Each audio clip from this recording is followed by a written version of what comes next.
Welcome back to another episode of Rendezvous with Alysia. Thanks for sticking around, guys. As you've noticed on my YouTube channel, I am utilizing my platform because I have this deep desire and this deep urge to help new realtors use social media for sales and to actually win in 2026. So I'm utilizing Q4 to help you kind of get your foot in the game, get comfortable with some of the things I'm implementing, and then let's see how we can burst into 2026 together on top and winning. So if you're interested in winning in 2026, stick around because this video is for you. Let's talk about content creation if you want to use social media for sales. I teach a class. It's called the Who, What, Where, When, Why, and How of social media. Now, if you've looked on Instagram, TikTok, you see all the trends across all 50 states and even in other countries and other areas where real estate is a high market to be in.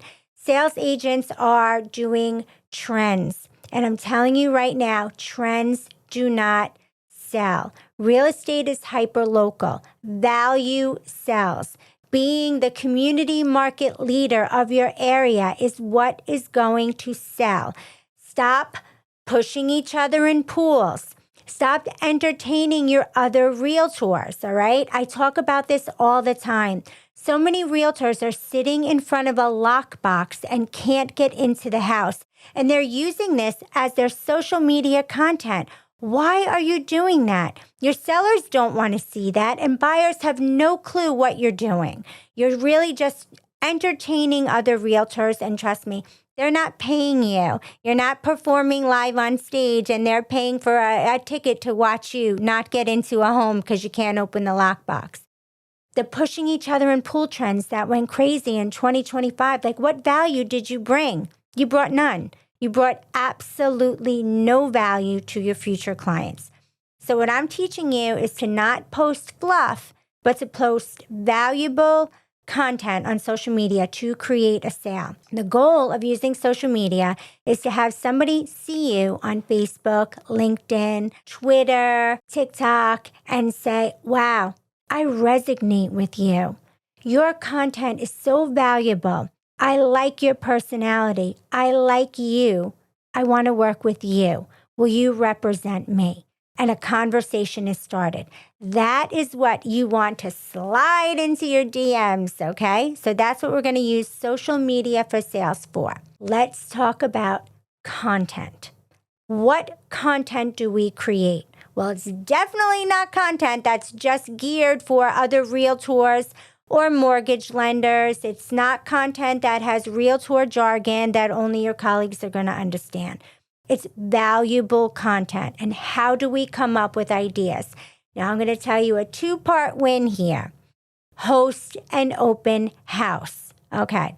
So you're brand new as a realtor. You have no listings and you have no buyers. What is a great way to do attraction marketing? Cold calling is an outgoing campaign for you to kind of reach out, reach into the lead pool and get clients. Attraction marketing is where you attract people to you. So a great way to start content is to host an open house. Now, I can't stand when realtors are at an open house and they post how nobody came. You should never be doing that. You're doing the sellers a disservice. And you're also doing your future clients a disservice that you're having an open house and nobody came. For every single open house, you should be packing an educational bag. If you're going to be 2 hours at a home, you should be packing a bag with educational material, content ideas.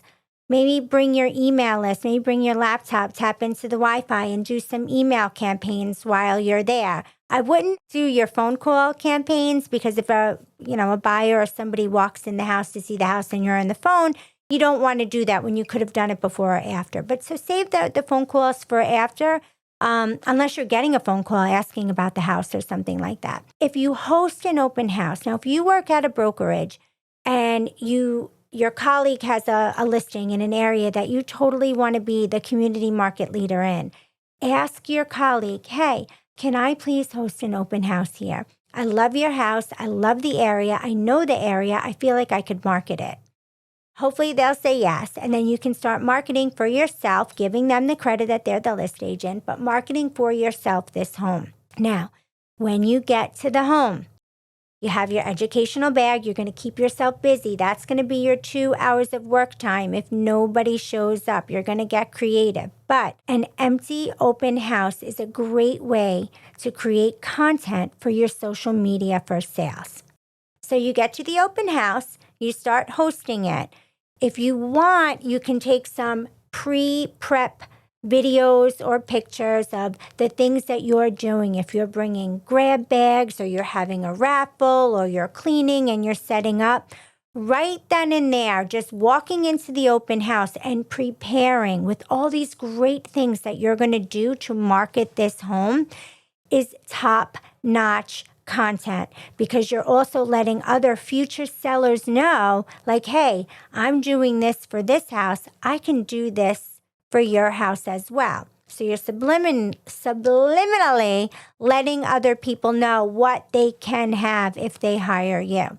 So catching some still shots and video shots and stuff like that of the setup for the open house is great content. If this house is in an area that you want to serve in, if it's in a community that you like, I would suggest that while you're at the house, you do a distance point. So this house is 3 walking blocks to the school. This house is, 4 driving minutes to the hottest restaurant that was just featured in the paper. This house is how far from the airport. This house is how far from the highways. Maybe in this, 4-block radius, there's going to be a block party coming up or a golf cart parade or a Christmas festivity. You want to figure out everything that community offers for that house in your marketing. So there's content idea number 2.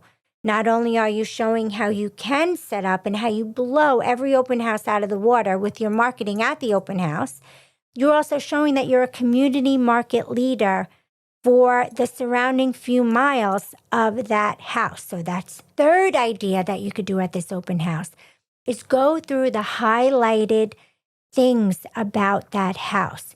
Does that house have a wraparound porch? Well, maybe next week on your Wednesday blog, you want to do a whole scenario on wraparound porches. Does that house have hurricane-proof windows? Well, hey, that's a great marketing point that you want, especially if you live in a high hurricane area. Maybe you want to do a blog or a couple posts about the high-impact windows. Does this house have a lot of natural light? People love natural light. Maybe there's tons of windows in the house. Focus on the lighting. There's another content creation. People love lighting. Talk about the importance of lighting. And then let's talk about the lot. Let's talk about the lot size of this house. Are you doing an open house on a half-acre lot? Sometimes in some communities, half-acre lots are unseen and unheard of. Because of the growth we have here in Myrtle Beach, to get a really big half-acre lot, you probably have to go at least 20 to 30 minutes away from the beach to get that type of oasis. If you're in other areas, like I come from Long Island, we had quarter-acre lots that were big. But if you're on a home that has a lot that is extraordinary and completely unique and different, right then and there, talk about lot sizes. Research lot sizes for that area. Research the importance of, or not the importance of, but if it's a small lot and people like small lots, focus on the design that people can do. Maybe a small in-ground pool or a small little jacuzzi or a nice Zen garden that people can have. There's so many things that you can do to utilize an open house. Not only could you get buyers and sellers, but you can create 2 hours worth of content. You could almost get 2 weeks to a month's worth of social media valuable content. And I say valuable because you're bringing value to your future client. So hosting an open house could be a win-win for you to get buyers, for you to get sellers, and for you to create almost a month's worth of social media valuable content that will bring you buyers and seller clients, or maybe even some rental clients or some investor clients. But an open house is such a great way. Now, if you're in a vacant open house where there's no personal belongings anywhere, maybe it's a flip house, or maybe it's a new construction house, or maybe it was, I guess, whether it's in a new construction community or just somebody built a house or whatever. A vacant house is also key for you to utilize that time and make yourself some content video. Why don't you introduce yourself in that gorgeous new kitchen, standing in front of the kitchen island? Why don't you talk about you, the services that you offer, the area that you serve? Your backdrop is probably going to be beautiful. Why don't you stand in the bathroom too and talk about the types of bathrooms that you can have? Some bathrooms have a shower and like a soaker tub. Maybe they just have a beautiful walk-in shower. I marketed the party shower, which is a zero entry shower. And that went viral with my buyers. Everybody loves a party shower, especially if you're getting older in age, if you have a spouse or a child that's in a wheelchair. There's zero entry. You just push them right in and you're able to shower them. They are beautiful, they're aesthetically beautiful, but they're also productive for no doors, less cleaning and stuff like that. And they're just a zero entry, easy entry. So there's so much that you can do. If there's a vacancy again and there's no furniture in there, you can do some staging. Maybe Canva has some staging programs for you. You can talk about, hey, I have this house here. Look at what I did to it, and stage it. Add the living room furniture, add the bedroom furniture. The point I'm trying to get to is a 2-hour open house, especially if nobody comes, could be a month of social media valuable content for sales. So I'm telling you, it's a win-win to get buyers, to get sellers, to meet the neighbors, and to create social media for sales clients. So never look down on hosting an open house. It could be the most valuable 2 hours of your Saturday afternoon. Okay, so we went over open houses. Now we're going to talk about creating content through buyer questionnaires. Let's say you're on the buyer side. Actually, we can do it with seller questionnaires as well if you have a listing on the seller side. If you've ever sat down and interviewed, or a buyer has interviewed you, or vice versa with a seller, there are questions that are asked. Those questions could be valuable social media content. So you get somebody calls, they want to see a house that they saw on Trulia or Zillow, and you ask them, are you pre-qualified? And they say, well, I don't know. What is that? Well, there's a difference between a pre-qual and a pre-approval. And as you explain it to the buyer, you are just creating the amazing, most valuable social media content. You're bringing value to that buyer. Bring that topic to social media with the who, what, where, when, why, and how. Who are you? What are you talking about? Maybe you want to sit down and get some lingo or some clarification from one of the preferred lenders that you're working with and say, hey, I had a buyer call me. They want to know the difference between a pre-qual and a pre-approval. How can I explain this to them in layman's terms? Get those quotes from the lender and then research on how to make a blog post about the difference between a pre-qual and a pre-approval. Okay, then sellers. Maybe you want to do an article about, maybe your sellers are asking, should I really stage the house, or do I really have to leave the house during my open house? Those are two great questions that sellers ask all the time. And those are two great content posts for social media. You're gearing that right to your future sellers about, you should leave the house because A, B, C, D, E, why a seller should not be in the house during an open house. There are so many reasons. One, they could ruin the sale. They could say something that somebody didn't want to hear, and next thing you know, or they're giving away information. Not that you're hiding information. You really shouldn't be hiding information. But maybe they're saying something that turned a buyer off, and the buyer's like, oh, God, I didn't know that, or something. You never want the seller in the house. Plus, you don't want the seller to hear if the buyers don't like what they did to the house. That seller could have lived there for 20 years and put their entire savings into their house. And our buyers are walking in like, oh, I take that wall down. Oh, I hate that wallpaper. The sellers take it personally and they get hurt. There are so many reasons why a seller should never be at an open house or really at some showings. So those are great blog posts that you can have. So creating content from your client intakes or your personal conversations with your buyers, renters, or sellers is great, valuable content that makes you the go-to agent in your area. So open houses and client questionnaires, those are two. Let's get on to the third. Number 3, if you have ever had a home inspection, you know that the home inspector goes to the house and he goes through everything. The windows, the doors, the plumbing, the electric. He turns all the appliances on, yada, yada, yada. They do it all. They're there sometimes for 3 hours looking at a house. A home inspection is great social media for sales content, explaining defects that come up. If you ever did a home inspection and some crazy defects came up, that is great content post because I guarantee if it happened at one house, it can happen at another. Maybe you want to explain in a content post why the home inspector has to turn the water on and leave it running for 20 minutes, or why they can't turn the HVAC on up north when the weather drops in the winter. Okay, so you're getting a home inspection. People are buying a house, not even knowing if the HVAC is working. So these things alone, home inspections and everything on a home inspection, are there nail pops, the roof, the window sealants, leaks, how to fix things.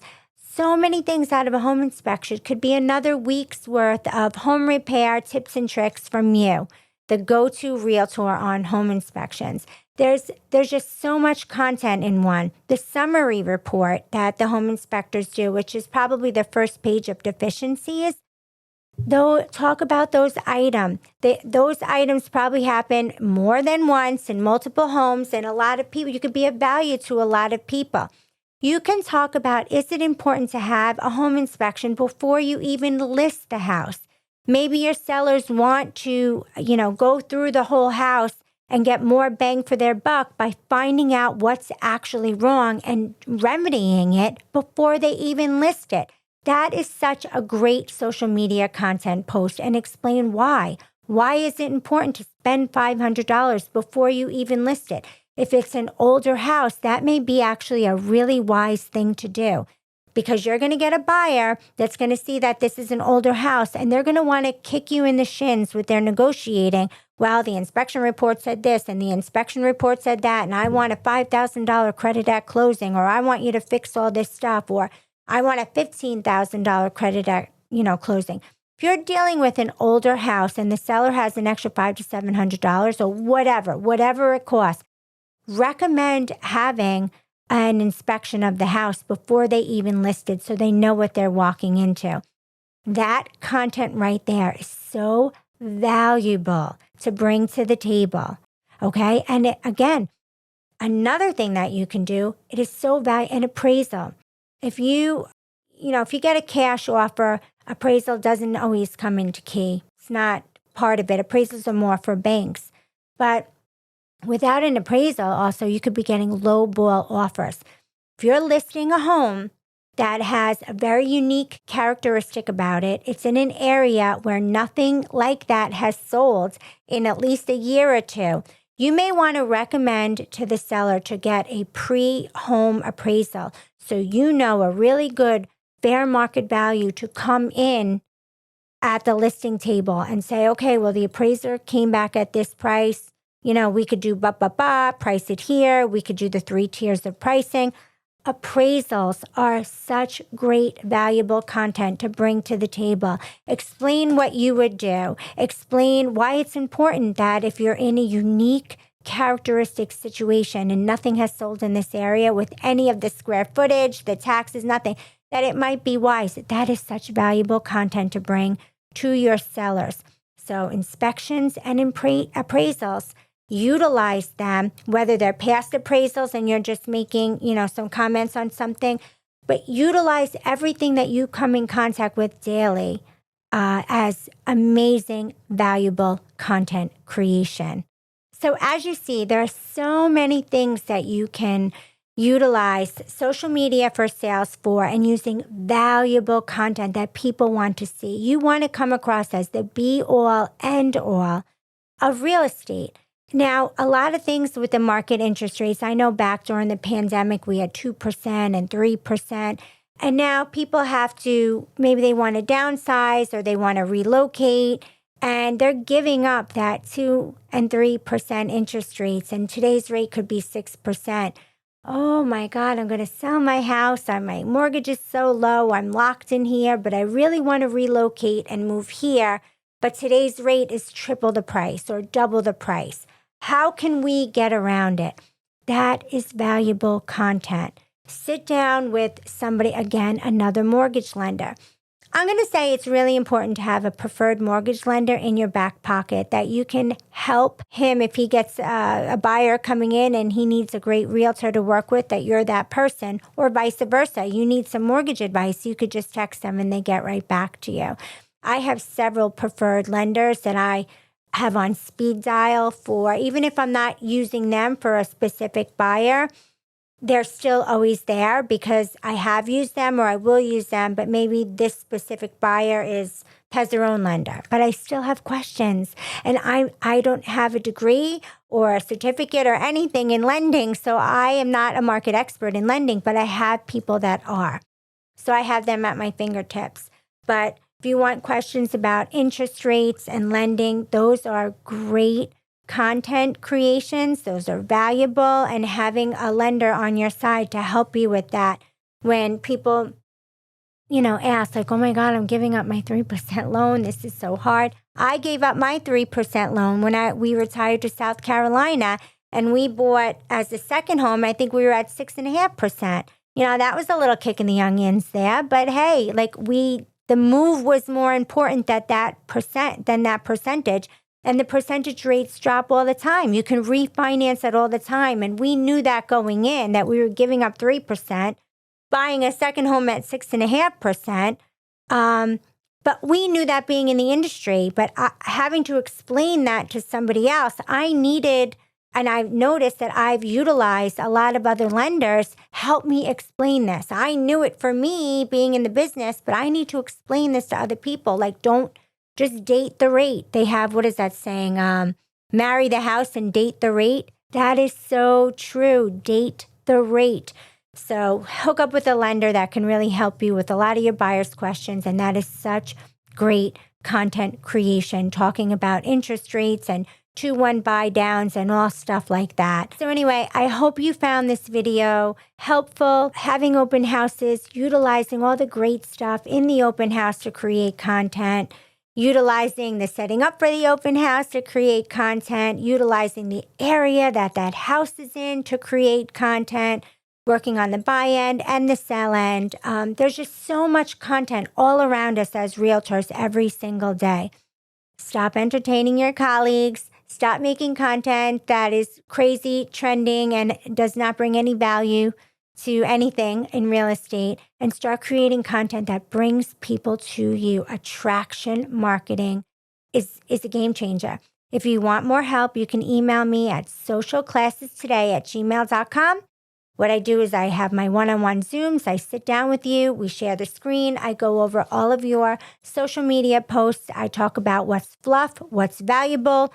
Are you doing the who, what, where, when, why, and how of social media? If I look at your Facebook and I look at a piece of content that you are using for marketing, is it really marketing, or is it just a piece of crap content that you're using as a space filler? I'm going to help you with that. I'm going to help you with the who, what, where, when, why, and how your audience can look at a piece of content and know everything about you, what you are talking about, and you can resonate with your audience. How to find your audience is also pretty huge too. So we get into that, how to find a niche and how to build your brand.